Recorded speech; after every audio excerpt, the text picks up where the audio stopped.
భారతదేశంలో మినీ స్విట్జర్లాండ్గా పిలిచే పెహల్గామ్ అనే ప్రాంతం ఒక్కసారిగా ఉలిక్కిపడింది. ఆ సేతు హిమాచలమే ఒక్కసారిగా రక్తసిక్తమైంది. ఎంతోమంది అమాయకులు కేవలం మతం అనే పేరుతో ప్రాణాలను కోల్పోవడం జరిగింది. आपने आप बोले ना मुझे वहाँ पर थी, क्या बोलते भेलपुरी खाली थी, मेरा पति साइड में था, एक इंसान आया, उसने उसको गोली मार दी। यहाँ पे उसने बोला कि शायद मुस्लिम नहीं है, उसने उसको गोली।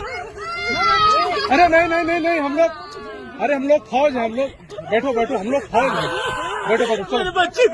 अरे कुछ, अरे हम लोग फौजी हैं, कुछ नहीं करेंगे, आपकी सेफ्टी के लिए आए हो, आपकी सेफ्टी के लिए आए हैं, बैठो बैठो बैठो बैठो, आपकी सेफ्टी के लिए आए हैं, हम इंडियन आर्मी हैं, बैठो। ये इंडियन आर्मी है। ఈ విజువల్స్ చూస్తేనే అర్థమవుతుంది అక్కడ పరిస్థితి ఎంత దారుణంగా ఉందో. దీనిపై దేశ ప్రధాని కూడా తీవ్రంగా ఖండించారు.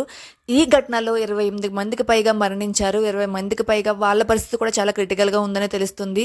ఈ ఘటన అయితే యావత్ భారతదేశం ఖండించింది. దీనికి గట్టి ప్రతిస్పందన ఉంటుందని అందరూ గట్టి